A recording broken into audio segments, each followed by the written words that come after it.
9 তারিখ, কালকে 10, 11, 12, 12 শরীফ তো কাছে গেছে।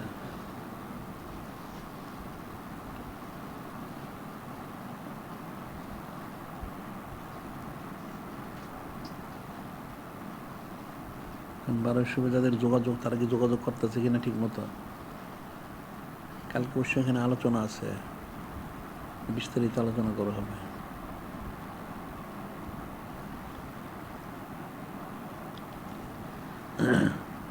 এটার প্রতি মাসে আরো বৃদ্ধি পাওয়া উচিত।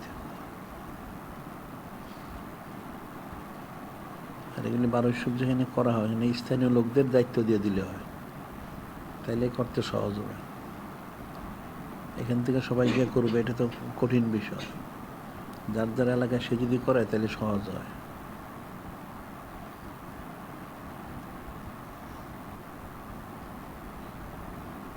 আর সামনে কোরবানির গরুর হাটগুলি নিয়ে ওরা সমস্যা করতেছে। এগুলিও আমাদের দেশ লোকদের সচেতন হওয়া উচিত। কাফেররা সব দিকেই ষড়যন্ত্র করতেছে।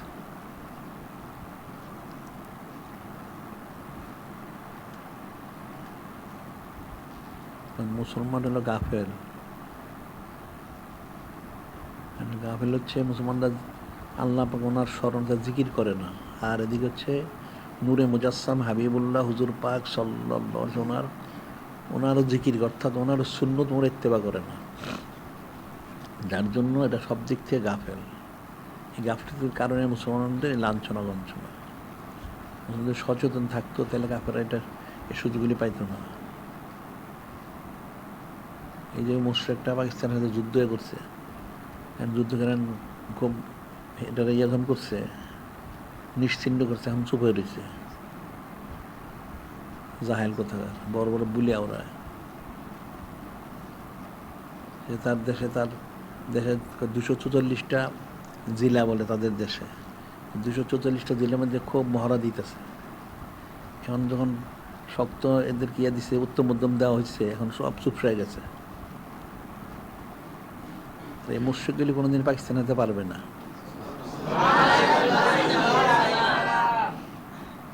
যে নিশ্চিহ্ন ছাড়া কোনো ব্যবস্থা নাই।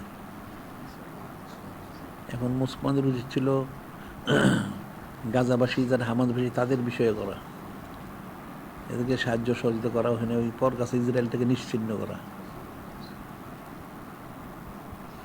পরগাছাটাকে যেভাবে নিশ্চিহ্ন করতে হবে, এটা অনেক মুসলমান শহীদ করতেছে।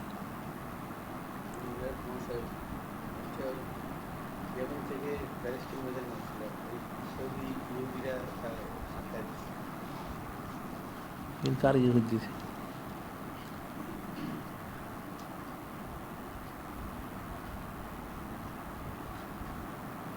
খাবার মারো, তেল থেকে গেল, কয়টা ফিরাবে।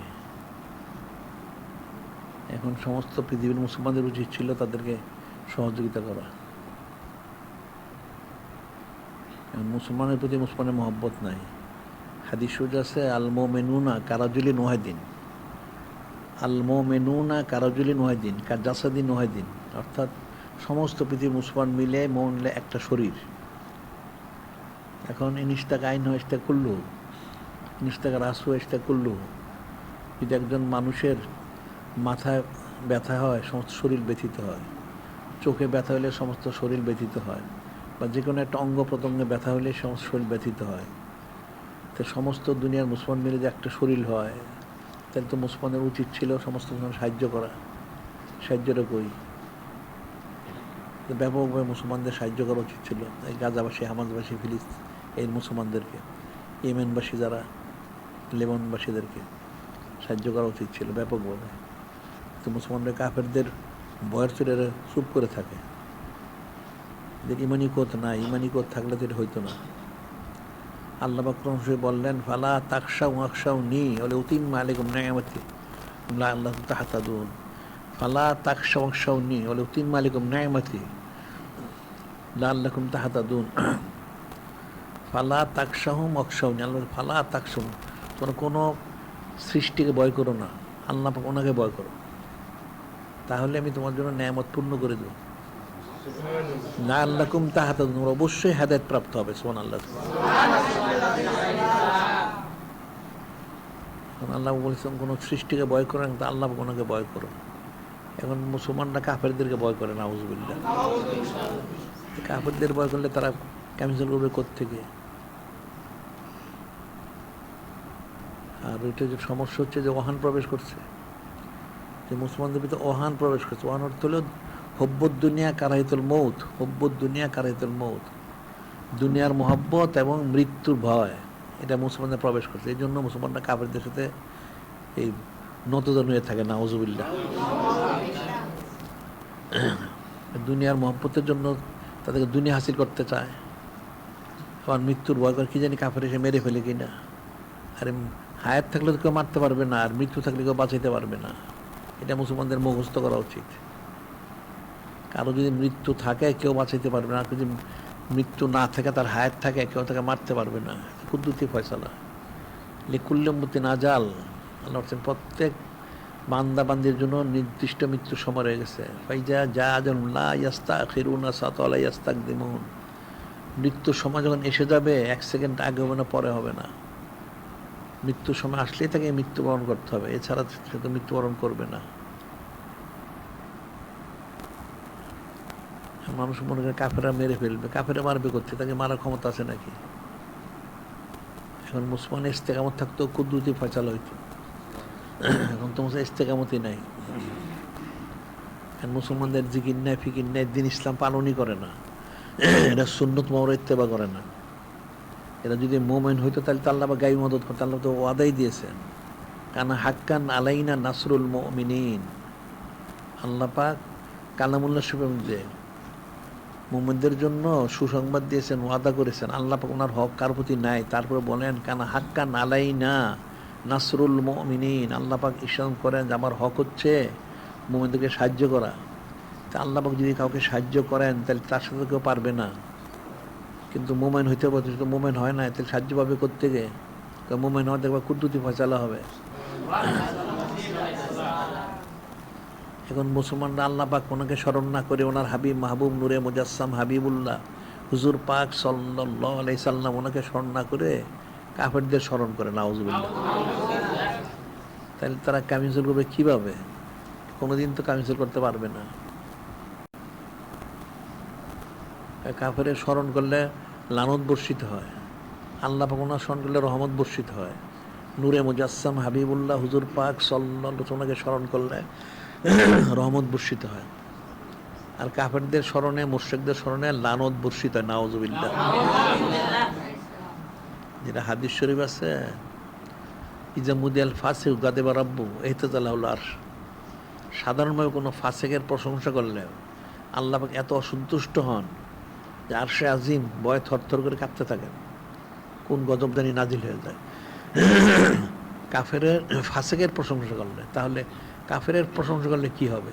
এখন তো মুসলমানরা সারাদিন কাফেরের প্রশংসা করে, নাউযুবিল্লাহ।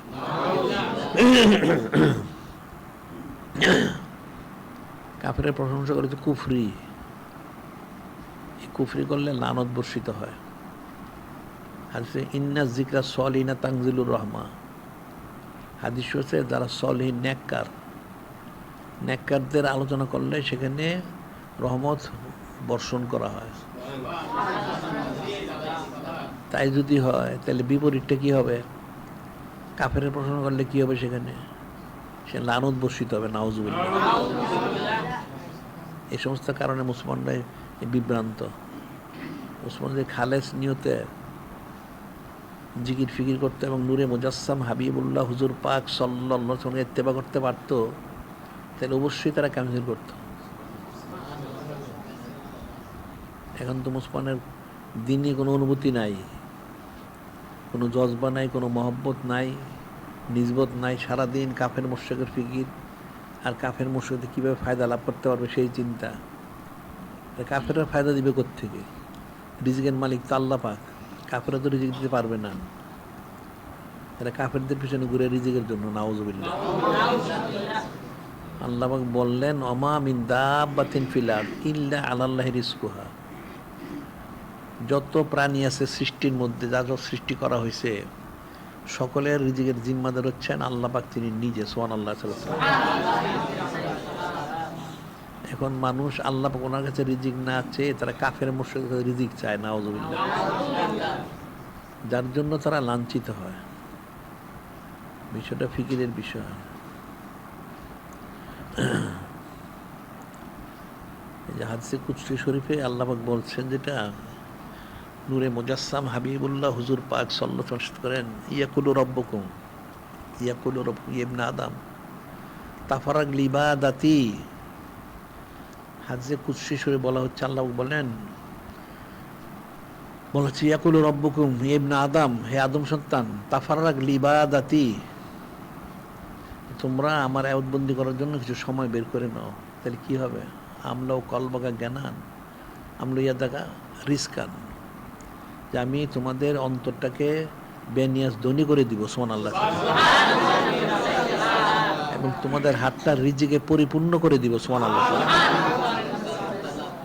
আল্লাহ পাক বলতেছেন, তাফাররাগ লিবাদাতি, আমার ইবাদতের জন্য কিছু সময় বের করো, আমার ইবাদতবন্দি খালেজভাবে করো, আমার জিকির ফিকির করো, আমার হাবিব মাহবুব নূরে মুজাসসাম হাবিবুল্লাহ হুজুর পাক সাল্লাল্লাহু আলাইহি ওয়াসাল্লামকে ইত্তেবা করো। তাহলে কি হবে? আমলো কলবা জ্ঞানান, আমি তোমার অন্তরটাকে বেনিয়াজ ধনী করে দিব। আমি ইয়াদাকা রিস্কান, তোমার হাতটা রিজিকে পরিপূর্ণ করে দিব। সুবহানাল্লাহ। ঠিক তার বিপরীত বলা হচ্ছে, ইবনে আদম লা তাবাআদ মিন্নি, লা তাবাআদ মিন্নি। আল্লাহ পাক ইরশাদ করেন হাদিসে কুদসি শরীফে, যে তোমরা আমার থেকে দূরে সরে যেও না। আল্লাহ পাক ইরশাদ করেন, তোমরা আমার থেকে দূরে সরে যেও না, আমার জিকির থেকে গাফেল হয়েও না, আমার হাবিব মাহবুব নূরে মুজাসসাম হাবিবুল্লাহ হুজুর পাক সাল্লাল্লাহু আলাইহি ওয়াসাল্লাম থেকে গাফেল হয়েও না। তাহলে কি হবে? লা তাবাদ মিন্নি আমলাও কলবাকা ফাকরান আমরা দেখা শুকলান। যদি তোমরা আমার জিকির থেকে, আমার হাবিব মাহবুব নূরে মুজাসসাম হাবিবুল্লাহ হুজুর পাক সাল্লাল্লাহু আলাইহি ওয়াসাল্লাম সুন্নাহর ইত্তেবা থেকে যদি দূরে সরে যাও, তাহলে তোমাদের অন্তরটাকে আমি অবমাননায় পরিপূর্ণ করে দিব। নাউজুবিল্লাহ। হাতটাকে আমি ব্যস্ত করে দেবো, সারাদিন রিজিকের জন্য হন্যে ঘুরবে, কিন্তু রিজিক কামাই করতে পারবে না। তোমাদের যা চাহিদা সেটা কখনোই পূরণ হবে না, কারণ তোমরা তো গাফিল। আল্লাহ স্পষ্ট বলে দিয়েছেন, যদি তোমরা রিজিক চাও তাহলে আমার জিকিরে মশগুল হও, আমার হাবিব মাহবুব নূরে মুজাসসাম হাবিবুল্লাহ হুজুর পাক সাল্লাল্লাহু আলাইহি ওয়াসাল্লামকে ইত্তেবা করো। তাহলে আমি তোমাদেরকে অন্তরটাকে বেনিয়াজ করব, এবং হাতটা তোমাদের রিজিক, তোমার কত রিজিক প্রয়োজন, চাহিদার থেকে আমি বেশি তোমাদেরকে দান করবো। সুবহানাল্লাহ। আর যদি আমার থেকে গাফেল হও, আমার হাবিব মাহবুব নূরে মুজাসসাম হাবিবুল্লাহ হুজুর পাক সাল্লাল্লাহু আলাইহি ওয়াসাল্লাম থেকে গাফেল হও, তাহলে তোমাদের অন্তরটা দারিদ্রতা অর্থাৎ অবমাননার অন্তরটা অবমাননায় পরিপূর্ণ হয়ে যাবে। নাউজুবিল্লাহ। এবং হাতে তোমরা অনেক ব্যস্ত তুমি থাকবে, সারাদিন তুমি রিজিকের জন্য ঘুরবে, কিন্তু রিজিক তো পাবে না। রিজিক দেওয়ার মালিক তো আল্লাহ পাক, উনি দিবেন। তুমি কোথায় পাবে? কে দিবে? ওই কাফের রিজিক দিবে? কাফের রিজিক দেবে না। ওই কাফেরগুলি এখন সব ফকির হয়ে গেছে, গিয়ে দেখো সমস্ত কাফেরগুলি ফকির। তোমরা যাদেরকে মনে করো ইউরোপ আমেরিকা বলো, এদেরকে এগুলি সব ফকির, কঠিন ফকির। এরা নিজেরই খাবার পায় না, এরা এসে সারাদিকে লুটপাট করে, চুরি করে, মুসলমান দেশ থেকে লুটপাট করে চুরি করে খাওয়ার চিন্তা করে। এরা সবগুলি ফকির হয়ে গেছে। তোমরা ফকিরের কাছে যাও, আল্লাহ পাক ওনাকে বাদ দিয়ে ফকিরের পিছনে রুজু হতে কি পাবে তোমরা? আল্লাহ পাক তো গনি, আল্লাহ তো বলছে অন্তুমুল ফুকারা, তোমরা সব ফকিরের দল। তো ফকিরের দলেরা ফকিরের থেকে একটা ফকিরের কাছে আরেকটা ফকির ভিক্ষা চায়, কি দিবে? ওরা তো নিজেই ভিক্ষুক, সে দিবে কোত্থেকে? যে কোনো সম্পদশালীরা তার কাছে চাইলে সে কিছু পাওয়া যায়। তা আল্লাহ পাক তো দাতা সখী আজওয়াত, ওনার হাবিব মাহবুব নূরে মুজাসসাম হাবিবুল্লাহ হুজুর পাক সাল্লাল্লাহু আলাইহি ওয়াসাল্লাম আজওয়াত সখী, ওনারা দানশীল, ওনারা দেন। ওনাদের কাছে না যে কাফেরদের কাছে যাও, তাহলে কাফেরদের জুটা আর উষ্টা লাত্তি খাবে, আর কি খাবে? নাউজুবিল্লাহ। যে মুসলমানদের উচিত ইস্তেগফার, তওবা করে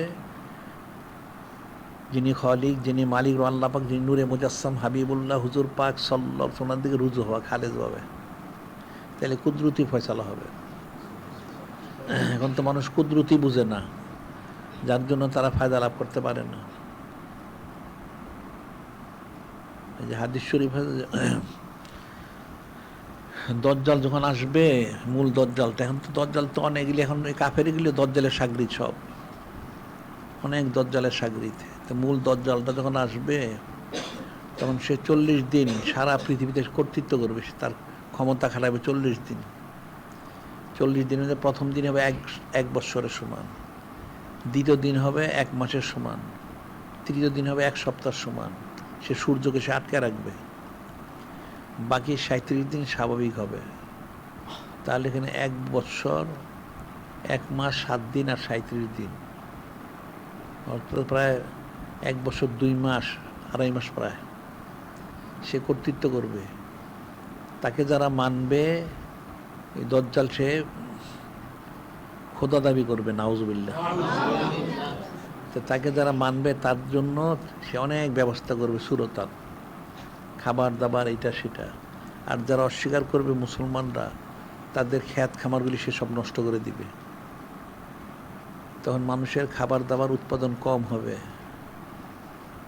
খাবারের তখন সমস্যা দেখা দিবে। হযরত সাহাবায়ে কিরাম রাদিয়াল্লাহু তাআলা আনহুম ওনারা জানতে চাইলেন, ইয়া রাসূল আল্লাহ, ইয়া হাবিব আল্লাহ সাল্লাল্লাহু আলাইহি সাল্লাম, তাহলে দজ্জাল যখন সব খাবার নষ্ট করে দিবে মুসলমানদের, তখন মুসলমানরা খাবে কি, জিন্দা থাকবে কি করে?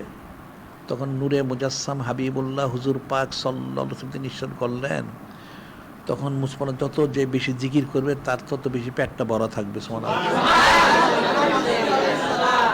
তার ক্ষুধা লাগবে না, যে জিকির বেশি করবে তার ক্ষুধা লাগবে না। আর যারা জিকির ফিকির করবে না তারাই ক্ষুধায় মারা যাবে। আর দজ্জালকে যারা মানবে তারা তো জাহান্নামী হবে। তো এখন এখানে অনেক নসিহত, এটা সাধারণভাবে নসিহত হচ্ছে যে দজ্জালের সময় জিকির ফিকির করলে সে অভাব-অনটনে ভুগবে না। এটা যদি হয় তাহলে তো সবসময় একই হুকুম। তাহলে এখন যারা মনে করো অভাব-অনটন আছে তারা জিকির করুক বেশি বেশি, আল্লাহ কুদ্দুতি রিজিক দিবেন, তার তো অভাব-অনটন থাকবে না, আল্লাহ পাক সচ্ছলতা দান করবেন। ও রাজ্জাকু যুল কুওয়াতিল মাতিন, কোন অনেক আয়াত আছে, আল্লাহ পাক অত্যন্ত দৃঢ় মজবুত রিজিক দাতা, সুবহানাল্লাহ। বান্দা যতটুকু চায় আল্লাহ তার চেয়ে বেশি বান্দাদেরকে দেন, কিন্তু বান্দারা তো সেই জিনিসটা উপলব্ধি করতে পারে না, কিন্তু ফিকিরের বিষয়।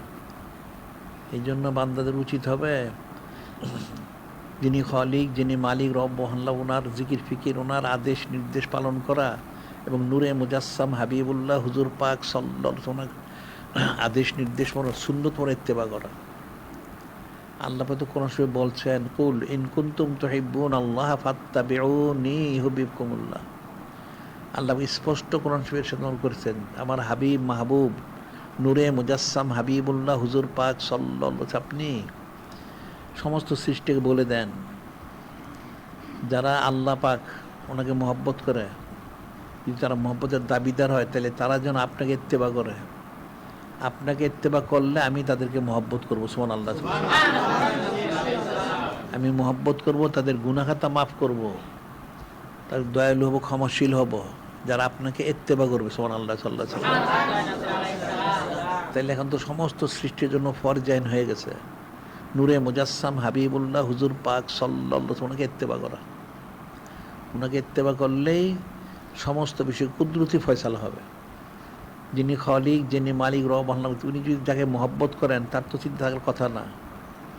সাধারণত দুনিয়াবী দৃষ্টিতে একটা গরিব লোক যদি একটা অনেক সম্পদশালী লোকের সাথে তার সম্পর্ক থাকে, মহব্বত থাকে, সে গরিব, খাওয়া পড়ার কষ্ট, কিন্তু অনেক সম্পদশালীর সাথে তার সম্পর্ক, তখন ওই সম্পদশালী লোকটা তার মহব্বত থাকলে সেই তার সব খরচ বহন করে, তার চিন্তা করতে হয় না। এটা যদি দুনিয়াবী দৃষ্টিতে এরকম হয়, তাইলে যে সময় বান্দাবান্দি, যিনি ইনসান, যিনি খালিক, যিনি মালিক, রব আল্লাহ, ওনার সাথে সে মহব্বত স্থাপন করতে পারে, তাহলে তো আল্লাহ পাক তিনি নিজেই তার সমস্ত কুদরতি ফয়সালা করবেন, সুবহানাল্লাহ। তেমন তো মানুষ সেটাই বুঝলো না, কিন্তু মানুষের বোঝা উচিত ছিল। যদি আল্লাহ পাক ওনার সাথে সে মহব্বত স্থাপন করতে পারে, অর্থাৎ নূরে মুজাসসাম হাবিবুল্লাহ হুজুর পাক সাল্লাল্লাহু আলাইহি ওয়াসাল্লামকে ইত্তেবা করলেই এই মহব্বতটা স্থাপন করতে পারবে, তখন তার জন্য সমস্ত বিষয়গুলি কুদরতি ফয়সালা হবে, সুবহানাল্লাহ। সে চিন্তাও করতে পারবে না তার এই ফয়সালাটা, যে আল্লাহ কুদরতি রিজিক দান করবেন। রিজিক তো আল্লাহ পাক দান করেন, কোনভাবে কীভাবে আসবে সেটা তো মানুষ বুঝতে পারবে না। মানুষ অনেক মনে করে ব্যবসা করে, কিন্তু শেষ পর্যন্ত দেখার ব্যবসা তার লোকসান হয়ে গেছে। অনেক ক্ষেত খামার করলে অনেক ফসল করা হয়েছে, অনেক ফসল অনেক লাভ হবে, কিন্তু ফসলই নষ্ট হয়ে গেল, সে ফকির হয়ে গেল। এরকম সবটাই তো হইতে পারে। আবার আল্লাহ পাক অল্পের মধ্যে বরকত দিতে পারেন, বরকতের মালিক তো আল্লাহ পাক। যে কোরআন শরীফে আল্লাহ পাক বলছেন না, যেটা আমরা প্রায় বলি, ওয়ালাউ আন্না হালাল কোরা, ওয়ালাউ আন্না হালাল কোরা আমানত তাকাও। আল্লাহ পাক ইরশাদ করেন, ওয়ালাউ আন্না আহলাল কোরা আমানত তাকাও, যদি জমিনবাসী খালিস ঈমান আনতো মুত্তাকি হইতো। আল্লাহ পাক নিজে ইরশাদ করেন, এটা কোরআন শরীফে, ওয়ালাউ আন্না আহলাল কোরা আমানত তাকাও, যদি জমিনবাসী খালিস ঈমান আনতে পারতো আর মুত্তাকি হইতে পারতো, লা ফাতাহনা আলাইহিম বারাকাতিম মিনাস সামাই ওয়াল আরদ, লা ফাতাহনা আলাইহিম। আল্লাহ পাক ইরশাদ করে, আমি তাদের জন্য আসমান জমিনের সমস্ত বরকতগুলি ঢেলে দিতাম। সুবহানাল্লাহ।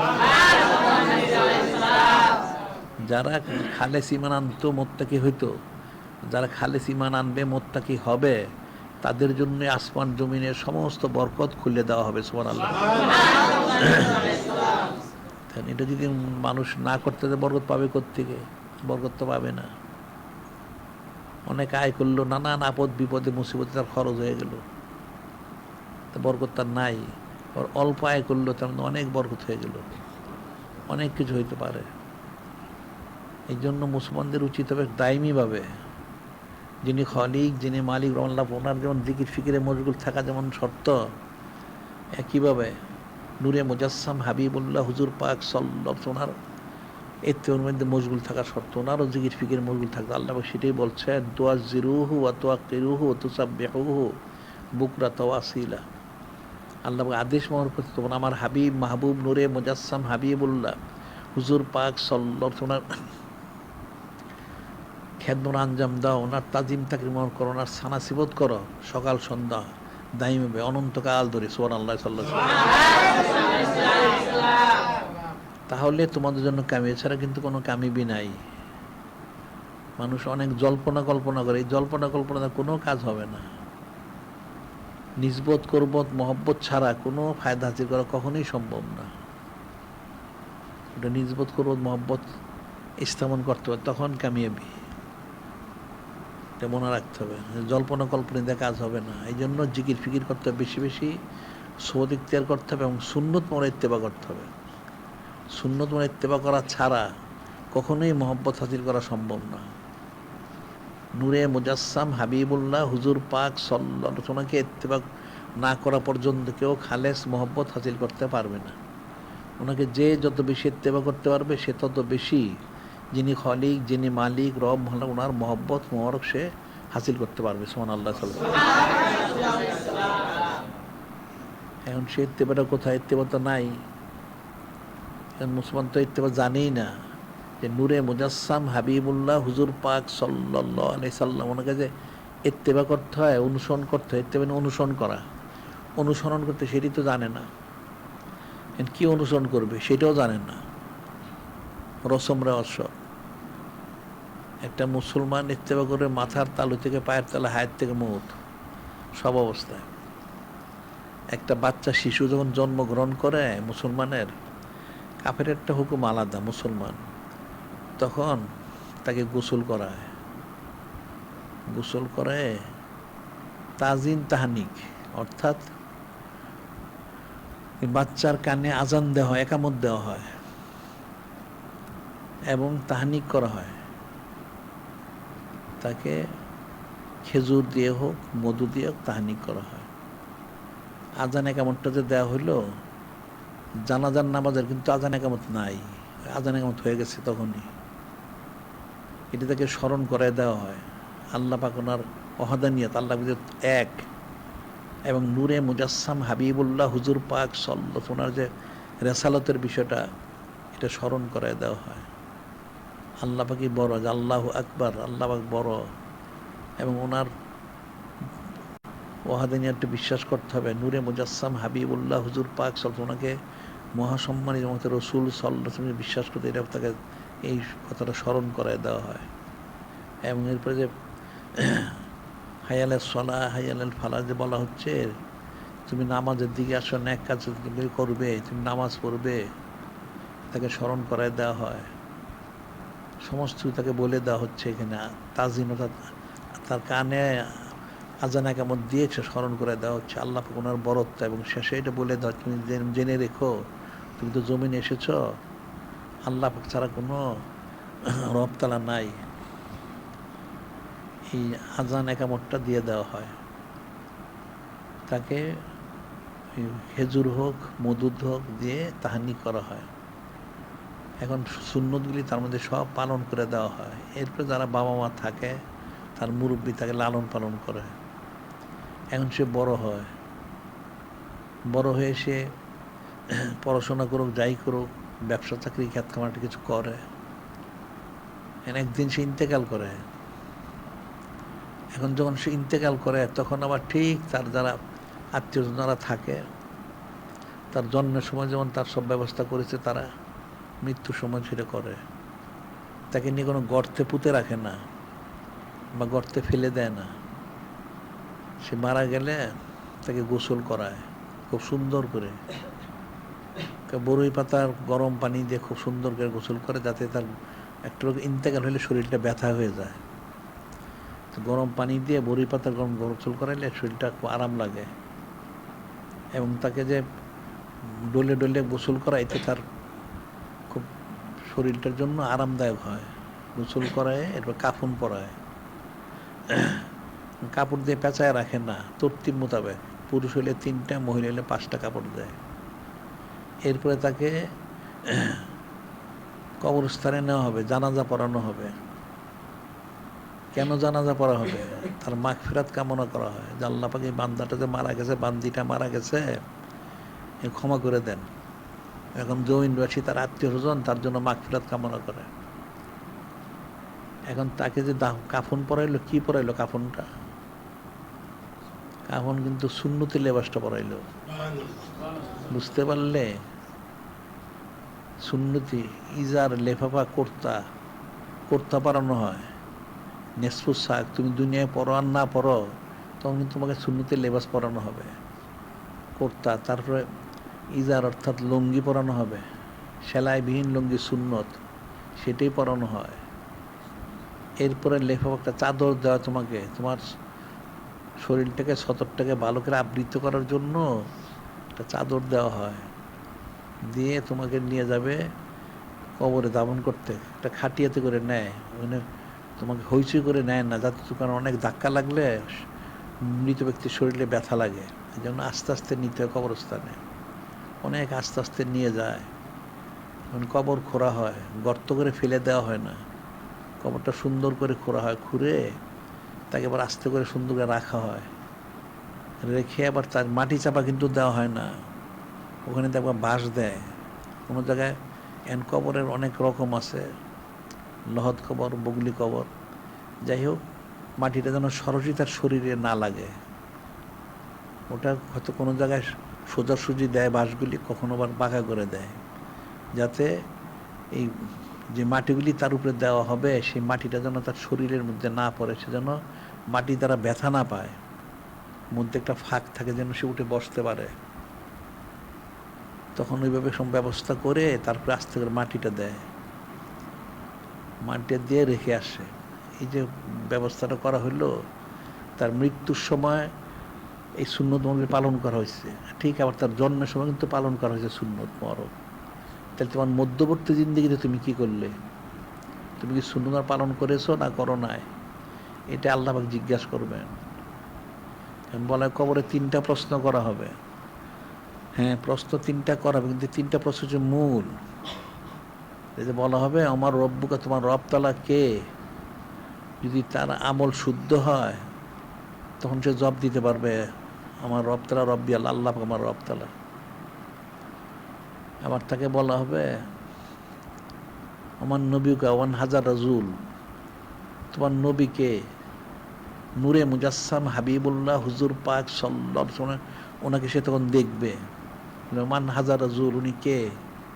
যদি সে ইমানদার হয়, আমল আখলাক শুদ্ধ হয়, তখন সে বলতে পারবে উনি রাসূলুল্লাহ সাল্লাল্লাহু আলাইহি সাল্লাম। আমার দিন রোকা, তোমার দিন কি?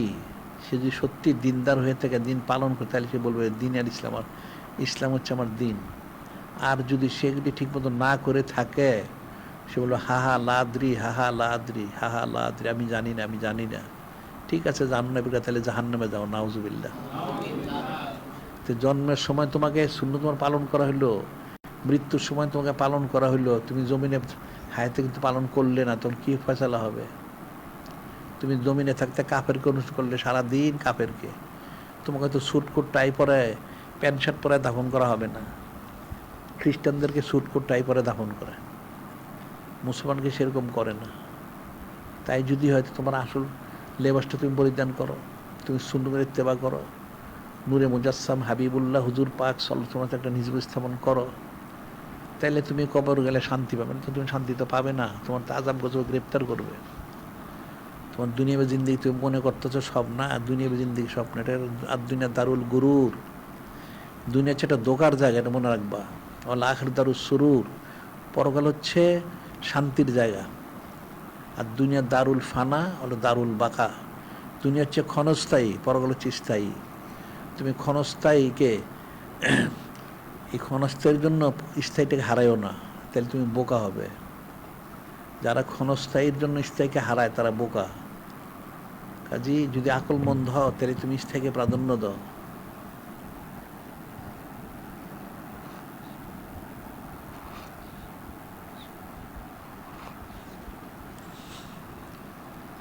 এখন মুসলমানদের উচিত ছিল জিকির ফিকির বেশি করা, নূরে মুজাসসাম হাবিবুল্লাহ হুজুর পাক সাল্লাল্লাহু আলাইহি ওয়াসাল্লামকে ইত্তেবা করা, আর ইলিম অর্জন করা। তখন মুসলমানের জন্য কামিয়াবি, এছাড়া তো কোনো কামিয়াবি নাই। আর দুনিয়া তো স্থায়ী না, প্রত্যেকে ইন্তেকাল করবে। কুল্লু নাফসিন যায়কাতুল মউত, সবাইকে মৃত্যুর স্বাদ গ্রহণ করতে হবে। এখানে অনেকের দেখবা শিশু হলে হয়তো তার বাবা আছে, দাদাও আছে। আর একটু বড় যারা, তার হয়তো বাবা আছে, দাদা নাই। আবার আরও বেশি বড় যারা, তার বাবাও নাই। সেই তরতিব মতো আছে। দাদা মারা গেছে, বাবা মারা গেছেন, সে নিজের তরতিব, সে একদিন মারা যাবে। এটা নসিহত হাসিল করতে হবে, একদিন ইন্তেকাল করতে হবে। ইন্তেকাল যদি করতেই হয়, তাহলে ইন্তেকাল করার আগে নিজের প্রস্তুতি গ্রহণ করো।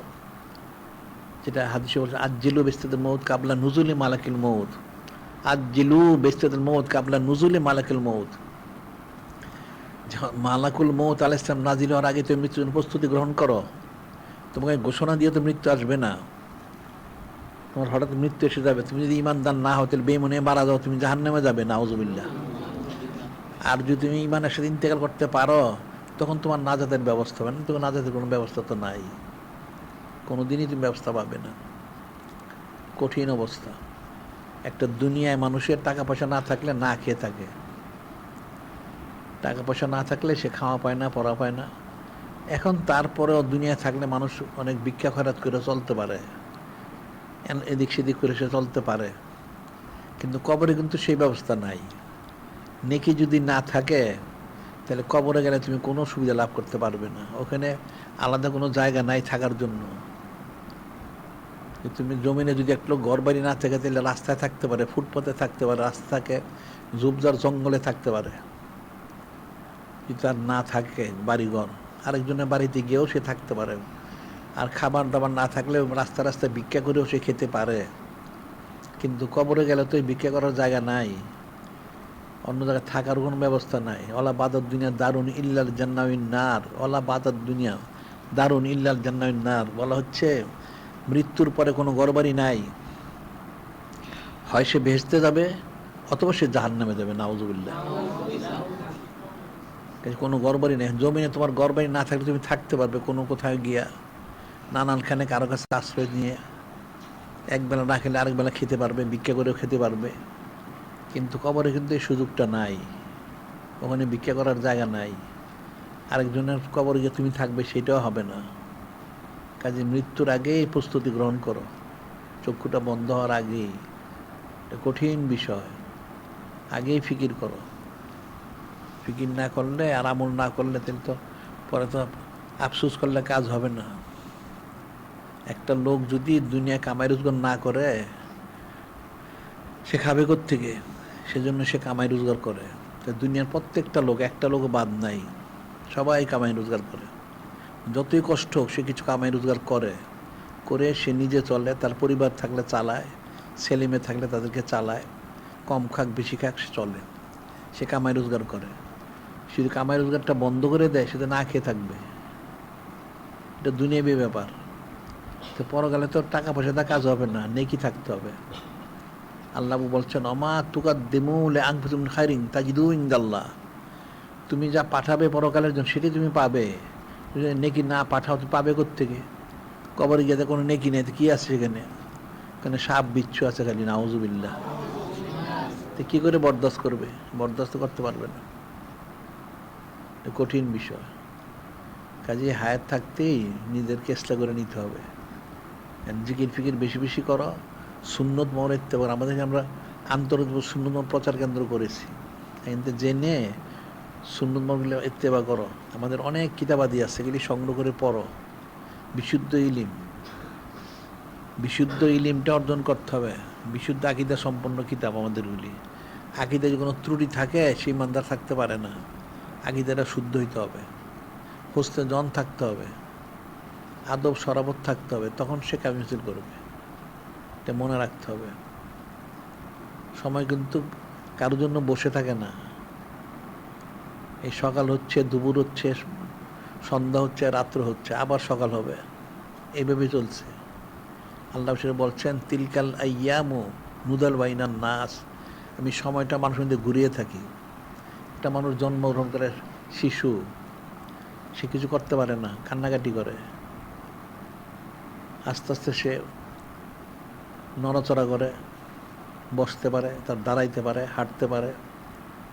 শিশুর থেকে আস্তে আস্তে বড় হয়, কিশোর হয়, তারপর এক সময় সে যুবক হয়, বয়স বাড়তে থাকে, এক সময় প্রৌঢ় হয়, এর সময় বৃদ্ধ হয়। যদি হায়াত থাকে তার অতি বৃদ্ধ হয়, এক সময় গায়েব হয়। সবাই তো অতি বৃদ্ধ না। 60 বছর বয়স হলে হলো বৃদ্ধ, 80 বছর বয়স হলে অতি বৃদ্ধ। তো সবাই তো অত লম্বা সময় পায় না, তারপরেও একদিন সে গায়েব হয়ে যায়। এই সময়টা এভাবেই চলতে থাকে। এই জন্য সময়কে গুরুত্ব দিতে হবে, আমলগুলি শুদ্ধ করতে হবে। হাদিস রয়েছে জান্নাতবাসীদের কোনো আফসোস থাকবে না। লাইসা ইয়াতাহাসসারু আহলুল জান্নাত ইল্লা আলা সাতি মারাদ বিহিম লাম ইয়াজকুরুল্লাহ তাআলা ফিহা। লাইসা ইয়াতাহাসসারু আহলুল জান্নাত, হাদিসে বলা হচ্ছে বেহেশতবাসীর কোনো আফসোস থাকবে না, একটা আফসোস থাকবে। বেহেশতবাসীদের কোনো আফসোস থাকবে, তারা যা চাবে তাই পাবে। কোন আল্লাহ আলাকুম ফিহা মা তাশতাকুন আলাকুম ফিহা মা তাদদাউন। কোন আল্লাহ বলে দিয়েছেন জান্নাতবাসী আলাকুম ফিহা মা তাশতাহি আনফুসুকুম আলাকুম ফিহা মা তাদদাউন। বেহেশতবাসীদের চিন্তা করবে সেটাই হয়ে যাবে, যেটা মুখে বলবে সেটাই হবে। এখানে আর কোনো কিছু নাই, কিন্তু একটা আফসোস থাকবে। যেই সময়টা সে জমিনে গাফলতির সাথে কাটাইছে, যেই সময়টা জমিনে সে জিকির ফিকির করে নাই, শরীয়ত মোতাবেক চলে নাই, ওই সময়টার জন্য সে আফসোস করবে। নাউজুবিল্লাহ। বিষয় কিন্তু কঠিন। দুনিয়া হচ্ছে বিল ওসাইল, আর পরকাল হচ্ছে বিল কুদরত। দুনিয়ার পত্রের উসিলার মাধ্যমে সব কাজগুলি করতে হয়, আর পরকালে কোনো উসিলার প্রয়োজন নাই, সব কুদরতি ফয়সালা হবে। সুবহানাল্লাহ। যেটা মনে রাখতে হবে, এখন জিকির ফিকির করো সবাই ঠিক মতো, সবত ইখতিয়ার করো, আর আমলগুলি সব সুন্নত মনোযোগ করো। যদি একদিনে সব সুন্নত মনো পালন করতে না পারো, তাহলে আস্তে আস্তে করো, ঠিক আছে, একটা একটা করে করতে থাকো। এক সময় হয়তো মন্দিরে মসজিদে পৌঁছবে। একটা লোক যদি বলে সে মদিনা শরীফ যাবে, বলে যে ঘরে ঘুমায় থাকে, সে কোনোদিন যেতে পারবে না। যদি সে বলে হাঁটা শুরু করে, ঠিক আছে, কোনো তারপর টাকা পয়সা নেই, আস্তে আস্তে হাঁটতে থাকে, এক সময় সে যদি হায়াত থাকে পৌঁছবে গিয়া। 5 বছর 10 বছর 20 বছর হইলেও হেঁটে হেঁটে এক সময় সে যেতে পারবে, যদি সে রওনা দেয়। আর রওনা না দিলে কোনো দিন পৌঁছতে পারবেন না। সেই জন্য হাদিসে বলা হয়েছে আস-সাইউ মিন্না ওয়ালাইতু মিনাল্লাহ, চেষ্টা বান্দার তরফ থেকে, আল্লাহ পাক পুরা করে দেন। বান্দা কোশিশ করবে, আল্লাহ পাক পুরা করে দিবেন, কোনো সন্দেহ নাই। কিন্তু বান্দা যে কোশিশই না করে, সে পাবে কোত্থেকে? কোশিশ তো করতে হবে। আল্লাহ পাক দিতে চান, কিন্তু বান্দা তো নেয় না। তোমাকে কোশিশ করতে হবে। তোমার সব খাবার প্রস্তুত আছে, খালি প্রস্তুত থাকলে তো হবে না, তোমাকে খেতে হবে, হাতে ধরতে হবে, এরপর মুখে দিতে হবে, চিবাইতে হবে, তারপর তোমার পেটে প্রবেশ করবে। আর তুমি যদি খাবার সামনে থেকে বসে থাকো সারাদিন, খাবার তোমার হবে না, তোমার ক্ষুধা তো নিবারণ হবে না। তোমাকে হাতে ধরতে হবে, মুখে দিতে হবে, চিবাইতে হবে, তারপর তোমার ক্ষুধা দূর হবে, এছাড়া তো হবে না। বিষয় তো কঠিন বিষয়। এখন এই জন্য মুসলমানদের যে কাজটা, সেটা মুসলমান হিসেবেই করতে হবে, কাফেরের অনুসরণ করা যাবে না। আল্লাহ পাক কোরআন শরীফে বলছেন, লা ইয়াগুররান্নাকা তাকাল্লুযিনা কাফারু ফিল বিলাদ মাতাউন কলিল সুম্মা মাআহুম জাহান্নাম বিসাল মিহাদ। আল্লাহ পাক ইরশাদ মোবারক করেন, লা ইয়াগুররান্নাকা তাকাল্লুযিনা কাফারু ফিল বিলাদ, তোমরা কাফেরদের দুনিয়াবী সম্পদ দেখে তোমরা কিন্তু ধোকায় পড়ো না, কারণ কাফেরদের দুনিয়াটাই শেষ, পরকালে কিছু নাই। মাতাউন কলিল সুম্মা মাআহুম জাহান্নাম বিসাল মিহাদ, এটা সামান্য সম্পদ দুনিয়াটা, এর যায় ঠিকানা জাহান্নাম, যে নিকৃষ্ট। এই তোমরা কাফেরদের এই ধন সম্পদ দেখে বিভ্রান্ত হয়েও না। এখন তখন মানুষ খালি বিদেশে যায় চাকরির জন্য, ওই কাফেরের গোলামি করে, ওখানে নামাজ নাই, কালাম নাই, কোনো আবাদ বন্দিগি নাই, সারাদিন কাফের অনুসরণ করে, মনে করছে টাকা পয়সা পাওয়া যাবে। এই টাকা পয়সা কামাই করতে একদিন সে মারা যায়, জাহান্নামে যায়, নাউজুবিল্লাহ। এই যে বিষয়টা ফিকির করতে হবে, এটা মুসলমানকে মুসলমান হিসেবে বাঁচতে হবে, কাফের হিসেবে না, মুসলমান হিসেবে বাঁচতে হবে, তখন সে কামিয়াবি হাসিল করবে। আর যদি সে কাফেরদের সাথে একাকার হয়ে যায়, তাহলে সে বেঈমান হয়ে মারা যাবে, নাউজুবিল্লাহ। এটা মনে রাখতে হবে, বিষয়গুলি কঠিন। এখন জিকির ফিকির করা উচিত বেশি বেশি, আর সুন্নত মোবারক ইত্তেবা করো। এখন তুমি একটা শুরু করো, এক সপ্তাহ পরে আরেকটা করো, আবার এক সপ্তাহ পরে আরেকটা করো, একটা করতে থাকো, বেশি করতে পারলে ভালো, অল্প করেই করো, একসময় তুমি অনেক করতে পারবে। তুমি তো মুসলমান, একটা লোক মুসলমান হলে তার তো দায়িত্ব হচ্ছে, ফরজই হচ্ছে সর্ব অবস্থায় নূরে মুজাসসাম হাবিবুল্লাহ হুজুর পাক সাল্লাল্লাহু আলাইহি ওয়াসাল্লামকে ইত্তেবা করা, আর কাউকে না। আল্লাহ তো বলে দিয়েছেন, লাকাদ কানা লাকুম ফি রাসূলিল্লাহি উসওয়াতুন হাসানা, স্পষ্ট বলে দিয়েছেন, তোমাদের জন্য অনুসরণ হচ্ছেন নূরে মুজাসসাম হাবিবুল্লাহ হুজুর পাক সাল্লাল্লাহু আলাইহি ওয়াসাল্লাম, তিনি, অন্য কেউ না। একমাত্র নূরে মুজাসসাম হাবিবুল্লাহ হুজুর পাক সাল্লাল্লাহু আলাইহি ওয়াসাল্লাম, উনি হচ্ছেন অনুসরণীয়, আল্লাহ পাক বলে দিয়েছেন। এখন ওনাকে অনুসরণ না করে মানুষ কাফেরকে অনুসরণ করে, নাউজুবিল্লাহ। তাহলে ফায়দা পাবে কোত্থেকে, রহমত পাবে কোত্থেকে? পাবে না তো। এটা মনে রাখতে হবে, জিকির আজকার করা এবং সুন্নত ইত্তেবা করার। ইলিমের জন্য ইলিম দরকার, ইলিম ছাড়া তো আমল করতে পারবেন না। আল ইলমু ইমামুল আমল, ইলিম হচ্ছে আমলের ইমাম। এখন ইলিমগুলি আমাদের কিতাব আছে, যথেষ্ট আছে, অনেক কিতাব, শত শত কিতাব আছে, ওগুলি সংগ্রহ করে পড়ো, তাইলে বুঝতে পারবে, তখন আমল করতে পারবে। অন্যথায় তো চক্ষু বন্ধ হয়ে গেলে তখন আফসোস করবে, সেই আফসোস করলে কোনো লাভ হবে না, আগেই আফসোস করতে হবে। মৃত্যুর পরে যদি কেউ আফসোস করে, সে আফসোস কিন্তু কোনো ফায়দা লাভ হবে না। মৃত্যুর আগে আফসোস করো, যেন নেক কাজ করতে পারো, ইমান হাসে ইন্তেকাল করতে পারো, নূরে মুজাসসাম হাবিবুল্লাহ হুজুর পাক সাল্লাল্লাহু আলাইহি ওয়াসাল্লামকে মহব্বত করতে পারো, অনেকে ইত্তেবা করতে পারো, তখন কামিয়াবি হবে, এছাড়া কামিয়াবি নাই। এটা মনে রাখতে হবে। আর সামনে আবার কোরবানি আসতেছে, কোরবানির জন্য যাদের কোরবানি ওয়াজিব তো কোরবানি দিবেই, এরপর একটা ফরজ কোরবানি আছে, সেই ফরজ কোরবানিতে প্রত্যেককে ফরজ কোরবানি করবে। এটা আমাদের কিতাব আছে দুইটা, এটা সংগ্রহ করে নিয়ে পড়লে তাহলে বুঝতে পারবে ফরজ কোরবানি কি, এটার মাসালাটা কি। আবার নূরে মুজাসসাম হাবিবুল্লাহ হুজুর পাক সাল্লাল্লাহু আলাইহি ওয়াসাল্লাম সানমরে আকিকা মোবারক দেওয়া, এটা ওনার সাথে একটা মহব্বত, একটা নিসবতের কারণ, এটা মনে রাখতে হবে। এই ফরজ কোরবানি করা, আকিকা দেওয়া, এটা মুসলমানের দায়িত্ব, কর্তব্য। কারণ মানুষ তো এই মাসালা জানে না, পড়াশোনা করে না, আবার এই সমস্ত বিষয়গুলি সাধারণ মানুষ আলোচনাও করে না, জানবে কোত্থেকে? আমাদের কিতাব ইতিহাসে সংগ্রহ করে পড়বে, তাইলে জানতে পারবে। তাইলে আজকে বন্ধু থাকুক, ঠিক আছে।